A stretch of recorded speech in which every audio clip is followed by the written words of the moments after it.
Good morning students. पिछले video में हमने संप्रभुता की अर्थ परिभाषा समझने की कोशिश करी है।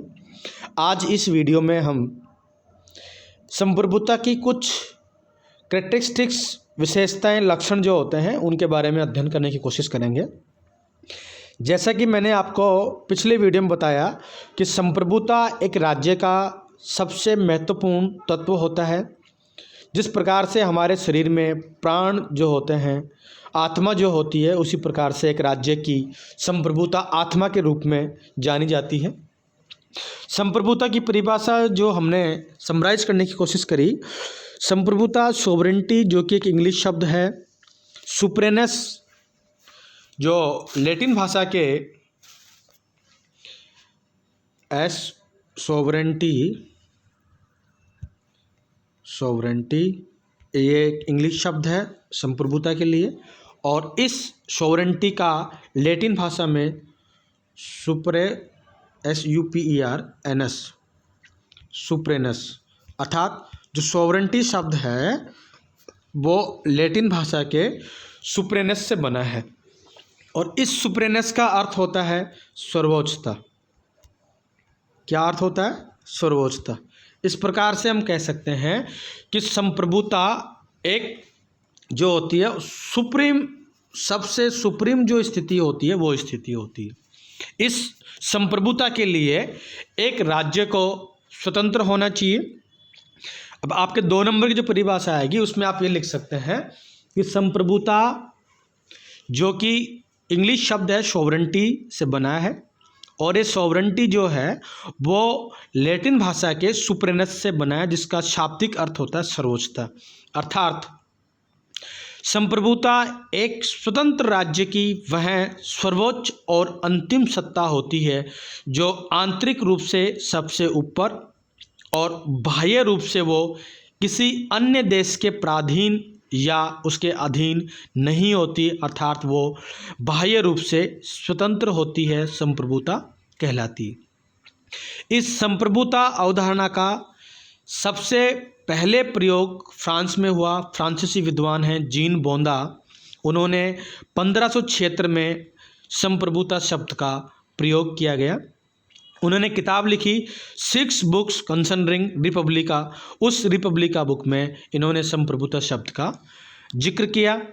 अब हम इस वीडियो में ये देखने की कोशिश करेंगे कि संप्रभुता की कुछ विशेषताएं या कुछ लक्षण होते हैं, उनके बारे में हम बेसिक रूप से संप्रभुता की ये 5 या 7 जो विशेषताएं हैं या लक्षण हैं उनको आज हम इसमें डिस्कस करेंगे।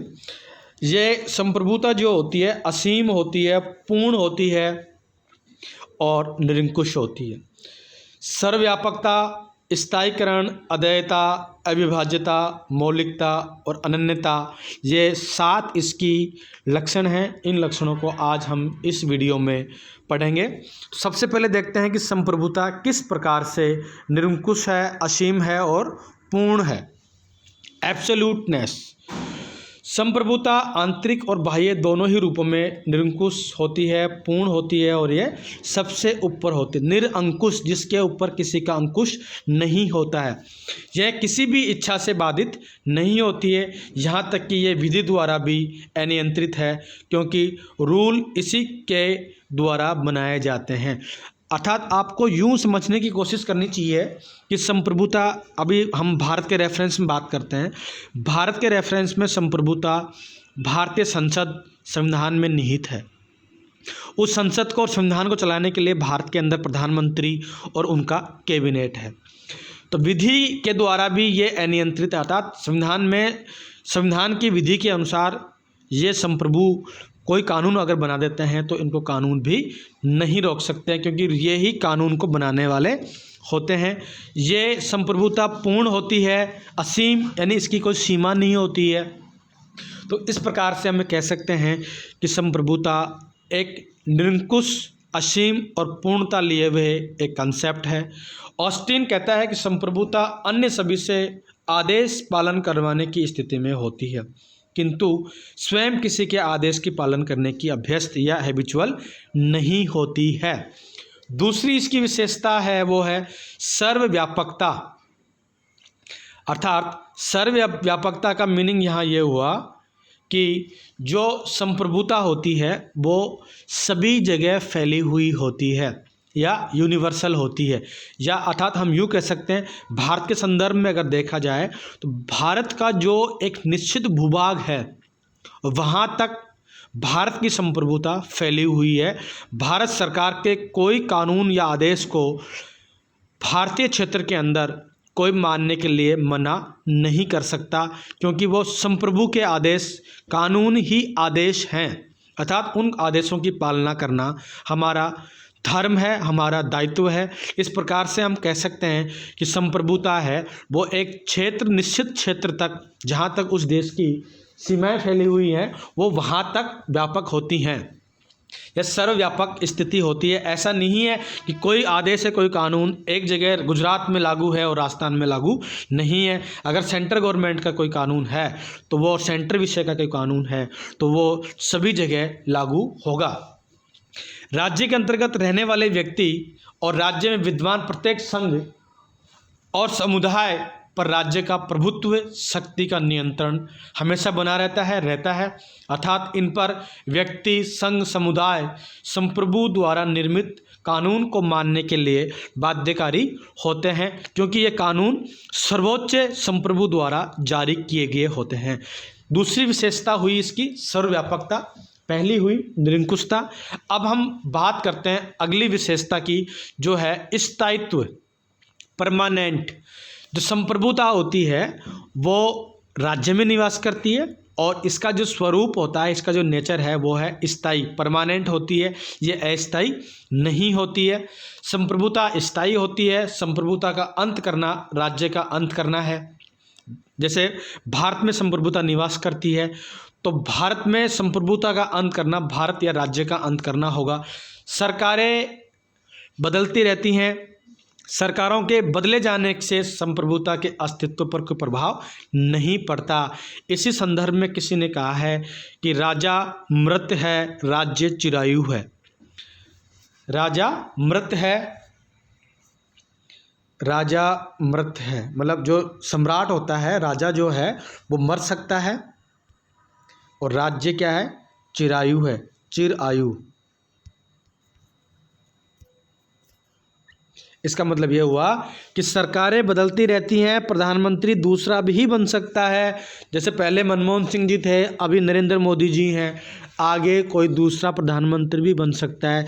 लेकिन भारत की संप्रभुता अर्थात भारत जो राज्य है वो कभी ख़त्म नहीं होता है, वो होता है चिरायु होता है। इस प्रकार से हमें कह सकते हैं कि संप्रभुता का जो एक महत्वपूर्ण लक्षण है स्थायित्व का, वो राज्य में निवास करती है। सरकारें बदलती रहती हैं, उनको चलाने वाले लोग बदलते रहते हैं, लेकिन राज्य में चूंकि संप्रभुता का निवास है तो संप्रभुता का जो अगला जो लक्षण हुआ स्थायित्व का, वो स्थायित्व हमेशा बनी रहती है। संप्रभुता जो होगी वो नई सरकार के अंदर स्थानांतरित हो जाती है। राजा मृत है, राज्य चिरायु है। सरकार अस्थायी होती है, परिवर्तनशील होती है, जबकि राज्य स्थायी होते हैं और अपरिवर्तनशील होते हैं। यह जो स्थायित्व का गुण है वो इसके परमानेंट को स्पष्टीकरण करता है।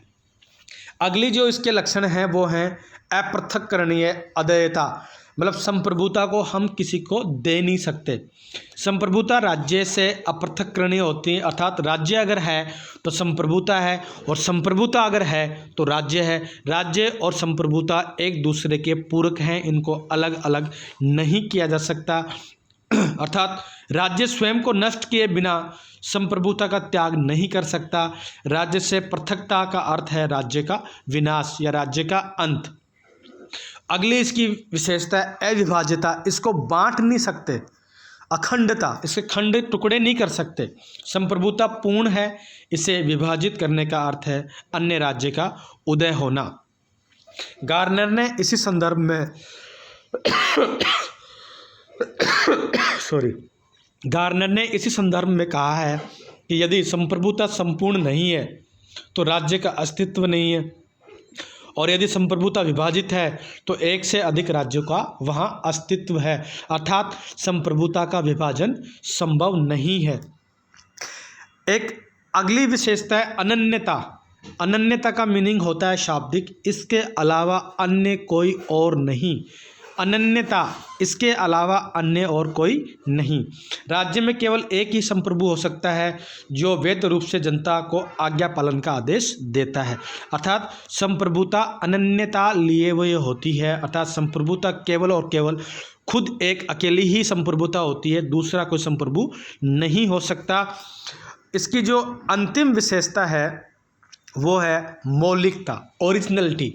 ये मूल रूप में होती है, किसी की दी हुई नहीं होती है। अर्थात संप्रभुता राज्य की सर्वदा मौलिक एक तत्व है और यह किसी अन्य सत्ता द्वारा दिया हुआ नहीं होता है, क्योंकि अन्य सत्ता द्वारा अगर दिया हुआ होगा तो वो सत्ता इसको वापस भी ले सकती है।